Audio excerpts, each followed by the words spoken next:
for 3 years of marriage. The most thing Zhu Yan, it was to clean up Xu Jingyan's romantic messes. She was Xu Jingyan's wife, the nominal young mistress of the Xu family. But she lived like an invisible person. Even the housekeeper dared to talk about her humblins in private.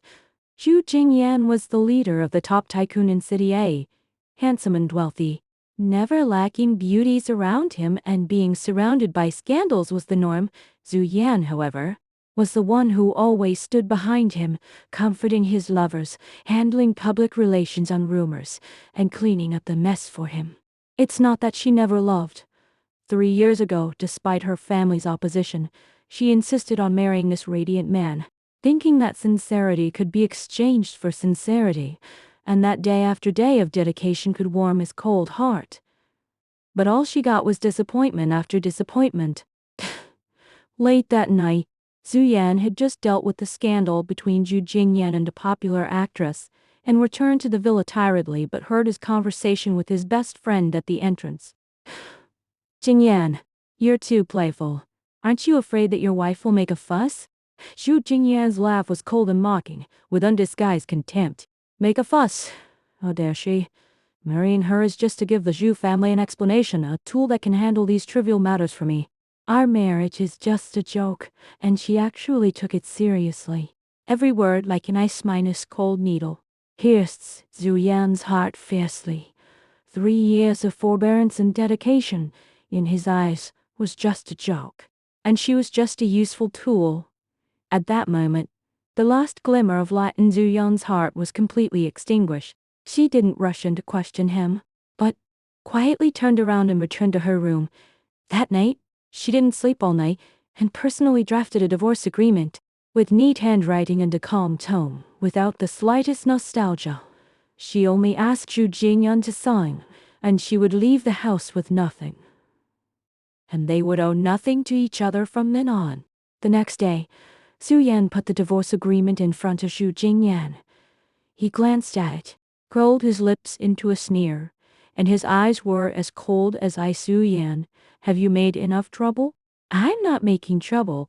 Zhu Yan's voice was calm, with no waves in her eyes. Xu Jingyan.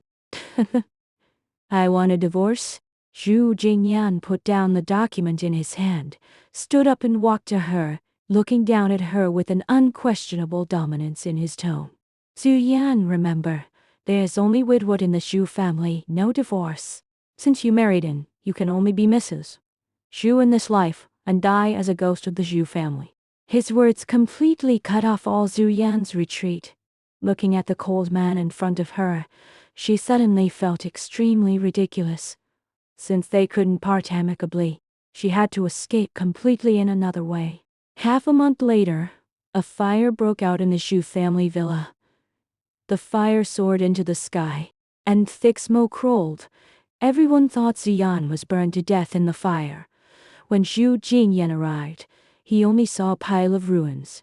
Firefighters found a charred body in the fire, which was confirmed to be Zhu Yan according to the dental records. That day, Xu Jingyan, who was always calm and self-possessed, lost control and squatted in front of the ruins for the first time, his eyes turning red. He couldn't tell what he felt in his heart. There was no sadness, only an inexplicable emptiness, as if the most important thing in his life had completely disappeared in the fire. He vowed never to marry again to make up for the tenderness he never gave her. But he didn't know that the fire was an accident carefully planned by Zhu Yan. She bribed the firefighters, faked her own death, left City A with her only savings, went to Hong Kong City, took refuge with a distant relative she had never contacted, changed her name to Yixian, and restarted her life. 2 years was enough to change many things. The once humble and cowardly Zhu Yan became Yixian, the beloved daughter of the Yi family in Hong Kong City, calm, confident and radiant. With her own ability, she entered a top design company and became a well-known designer in the industry. Because of the company's cooperation project, Yi Xian had to return to City A. At the negotiation meeting, she was wearing a well-tailored professional suit, introducing the project plan calmly and unhurriedly.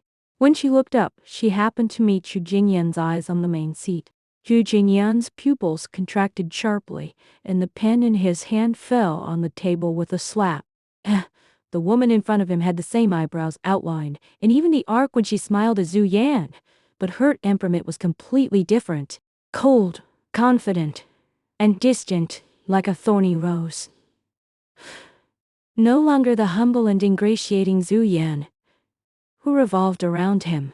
After the negotiation, Zhu Jingyan quickly stopped her, his voice trembling with imperceptible excitement. You? Who are you? Yi Xian smiled lightly, stretched out her hand, gently shook his hand, and her tone was distant and politely. Hello, Mr. Zhu. My surname is Yi, from the Yi family in Hong Kong City, Yi Xian. Her hand was slightly cold, with the same touch as Zhu Yan, but with a strange distance. Zhu Jingyan's heart went crazy instantly. He was almost sure that the woman in front of him was Zhu Yan, whom he thought had been burned to death in the fire.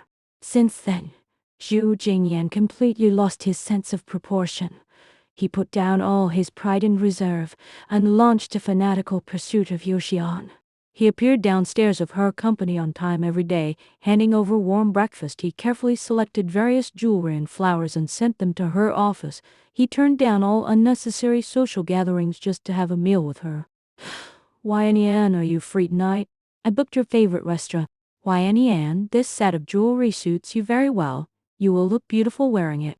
Yan, I miss you so much. He still called her Yan, still remembered her preferences, but this belated tenderness came too humbly and too light.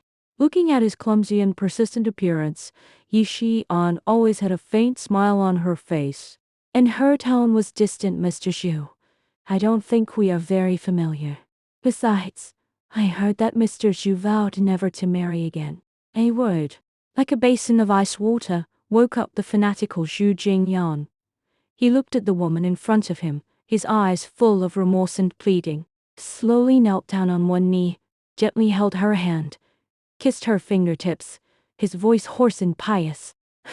Yan, I was wrong. I really know I was wrong.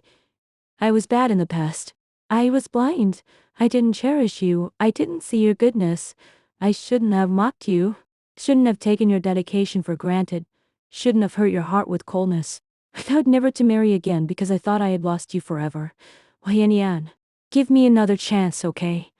Let me make up for you. Let me love you well and protect you with all the tenderness for the rest of my life, and never let you suffer any grievances again. Yi Xian looked at the man kneeling on the ground. A trace of emotion flashed in her eyes, but soon returned to calm. She gently pulled her hand back, her tone flat. Mr. Zhu, I have forgotten the past. Yi Xian is not Zhu Yan. Zhu Yan died in the fire 2 years ago. Zhu Jingyan stiffened all over, looked up at her, his eyes full of despair and unwillingness. No, you are Zhu Yan. You must be. Yan, I know you are still angry. You can scold me, beat me, just don't refuse to recognize me. Don't leave me again. She turned around, turned her back to him, and her voice came softly. Mr. Zhu, cherishing the person in front of you is more meaningful than chasing the phantom of the past. Under the setting sun, her figure was cold and resolute. Without looking back, Zhu Jingyan knelt on the ground. Looking at her back, tears finally couldn't help falling. He finally understood that some injuries, once caused, can never be made up for some misses our lifetime. His belated deep affection can never bring back the Zhu Yan who once had her whole heart on him.